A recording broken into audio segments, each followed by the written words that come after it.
मिलेगा। सज्जनों, अंतिम में क्या होगा? आपको मोक्ष मिलेगा, अर्थात मुक्ति मिलेगी।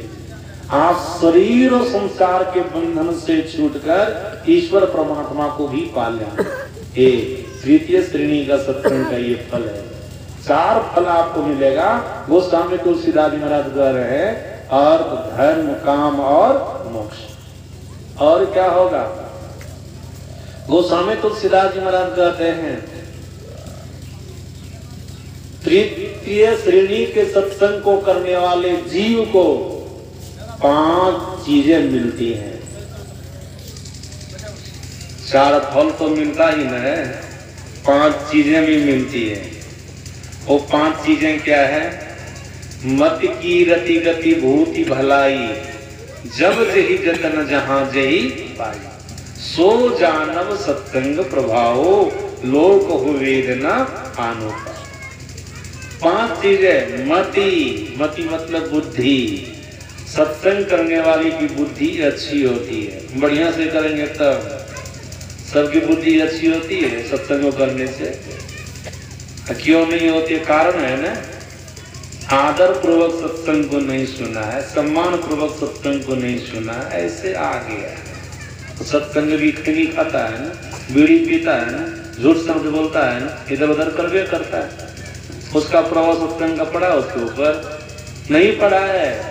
सज्जनों, आज करने में नहीं सुधार लाया तो फिर फल मिलेगा सत्संग का? नहीं मिलेगा। बस सत्संग के वचन को सुनकर के हृदय में धारण कीजिए, तब इसका परिणाम देखिए आपके जीवन में आता है।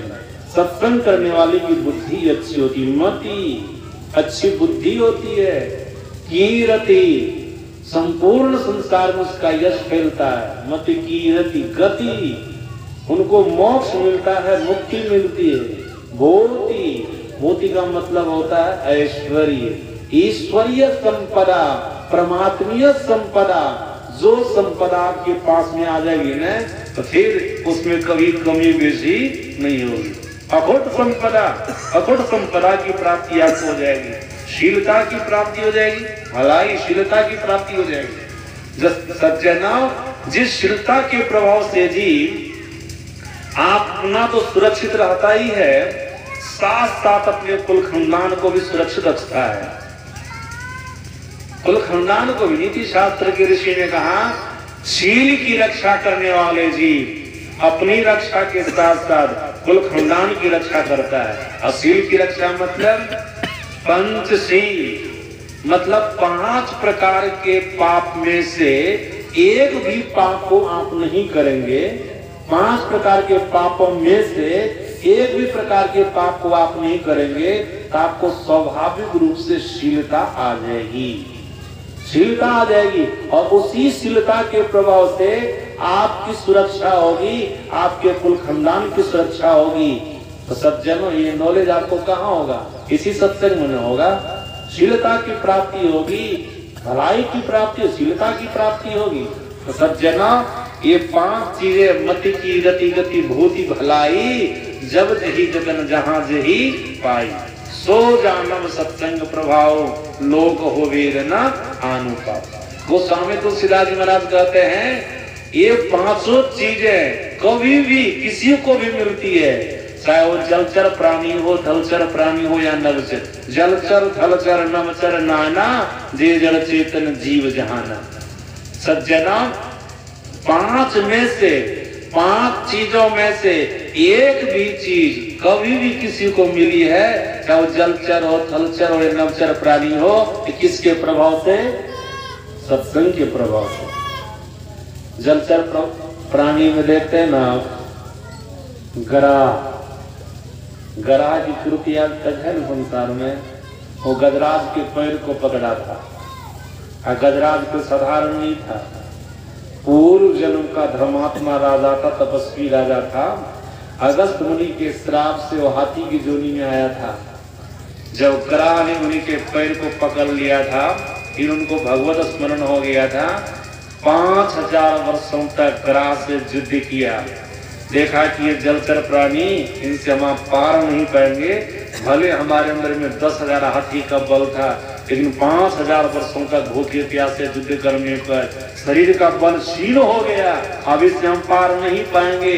तब सूर से कमल का फूल तोड़ करके सरोवर से भगवान का स्मरण किया था, हे गोविंद राखो शरण अब तो जीवन हारा। नाक कान डूबने लगे तो श्री कृष्ण को पुकारा था, तो भगवान की रक्षा किए थे। गराह की गर्दन को काट करके गजराज की रक्षा किए थे। इस पर गजराज ने भगवान श्री कृष्ण को कहा भी था, प्रभु यहाँ पे एक विचित्र चमत्कार मैंने देखा। गराह के शरीर से एक तेज निकला जो आंख के शरीर में जाकर के समा गया, और जो आंख के शरीर में जाकर के समाता है ना, उनको एक प्रकार की मुक्ति मिल जाती है। एक प्रकार की मुक्ति, सायुज्य से मुक्ति उनको मिल जाती है। आपने हमसे, मैं आपका भजन किया, मैं आपकी स्तुति की और सबसे पहले मुक्ति दे दिए ग्राहे को। इस पर भगवान श्री कृष्ण ने क्या कहा, देखो गजराज, तू मेरा भक्त है, तू मेरा भक्त है, साधु है, संत है। सुनो, मैं अपने भक्त का साधु शब्द का कल्याण तो बाद में करता हूँ, लेकिन जो साधु शब्द के चरण को पकड़ लेता है ना, उनका कल्याण में पहले कर देता है। इसलिए ग्राह का कल्याण में पहले कर दिया, आओ तुम्हारा कल्याण होगा, आओ तुम्हारा कल्याण। सज्जना, ग्राह की कृति जो जलचर प्राणी है संसार में है ना, उनकी कृति है। थलचर प्राणी गजराज है, उनकी भी कृति है। और थलचर प्राणी में तो बहुत सारे महापुरुष हैं, बहुत सारे महापुरुष हैं, उनकी कृतियां संसार में। गुरु महाराज है, भगवान बुद्ध है, एक से एक संत है, तो थलचर प्राणी है। नवचर प्राणी में राजा दशरथ का मित्र जटायु, जटायु कृति है ना संसार में। एक इनका सहयोग किया था, भगवान श्री राम का सहयोग किया था। जब माता सीता को हर करके रावण ले जा रहा था, तो रावण से छुड़ाने का काम जटायु किया था। भले ये बूढ़ा जटायु रावण से पार नहीं पाया, उनकी तलवार से इनका पंख कट जाने के कारण गिर गया।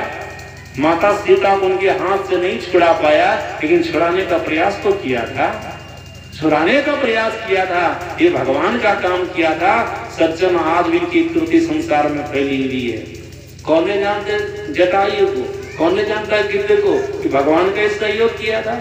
जो आस्तिक लोग इस बात को तो मान ही रहे हैं, भले नास्तिक इस बात को माने न माने, लेकिन जो आस्तिक हैं वो इस बात को मान रहे हैं। सज्जना, वो स्वामी तो सिद्धार्थ महाराज कहते हैं, देखो तृतीय श्रेणी का क्या प्रभाव है।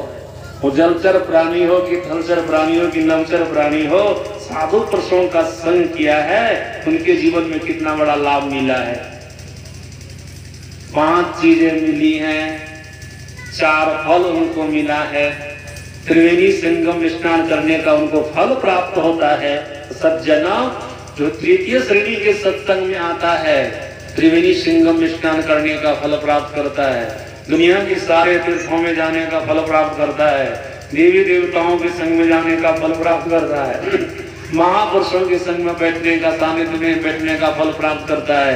परमात्मा के संग में बैठने का फल प्राप्त करता है। बात मानिएगा, वो स्वामी तुलसीदास महाराज ने कहा, सत्संग में 3300 करोड़ देवी देवता आते हैं।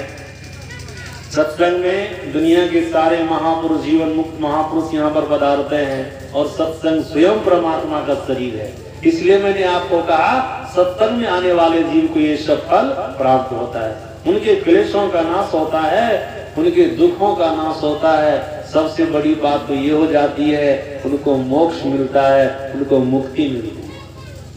और क्या होता है, कहा उनके जीवन में तो और बहुत कुछ होता है। उनको अच्छे संस्कार की प्राप्ति होती है, अच्छा संस्कार उनको मिलता है, अच्छा संस्कार, उनको समझ बुझ बढ़िया हो जाता है। वो सत्पथ पर चलना प्रारंभ करता है और एक दिन अपना परम कल्याण बना लेता है। तो सज्जना, महर्षि संत परम जी महाराज ने कहा, सत्संग की 3 श्रेणियां, तीनों प्रकार के सत्संग की क्या महिमा है, वो मैं आप लोगों को बतलाया।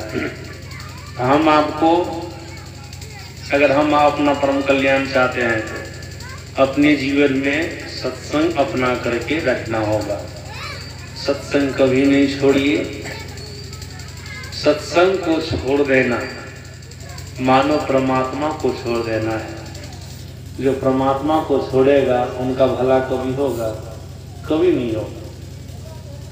इसलिए सत्संग को नहीं छोड़ना है, सत्संग को करना है।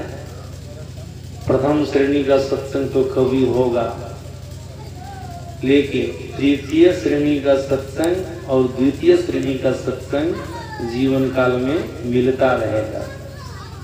खास करके द्वितीय श्रेणी का सत्संग करते रहेंगे ना, परमात्मा की कृपा से द्वितीय श्रेणी का सत्संग करने का भी अवसर प्राप्त होगा।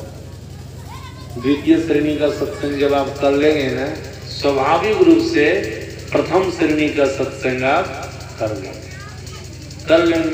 सज्जनों, हम आपको पहले प्रथम श्रेणी का सत्संग करना है, फिर द्वितीय श्रेणी का सत्संग करना है, फिर तृतीय श्रेणी का सत्संग करना है। प्रथम श्रेणी के सत्संग में आने से ये लाभ होगा कि आपको द्वितीय श्रेणी का सत्संग करने का अवसर मिलेगा। द्वितीय श्रेणी का सत्संग करने का ये लाभ होगा कि आप प्रथम श्रेणी का सत्संग कर सकेंगे। इसलिए द्वितीय श्रेणी के सत्संग में आइए, जिसमें हम आप बैठे हुए हैं। बड़ा फल मिलेगा, बड़ा लाभ मिलेगा। हमारे राम कुमार वो डीलर साहब अपनी नतनी के बरही के अवसर पर सत्संग का आयोजन रखा है। मैं सदगुरु महाराज से प्रार्थना करता हूँ वो स्वस्थ रहे, दीर्घायु हो। और आप लोगों के अंदर में मैं देख रहा हूँ सत्संग के प्रति बहुत प्रेम है, बहुत शांतित होकर के सत्संग सुन रहे हैं। ये प्रेम आप लोगों का सत्संग के प्रति, गुरु महाराज जी के प्रति बना रहे, ये भी प्रार्थना गुरु महाराज से कर रहा हूँ। बोलिए प्रेम से।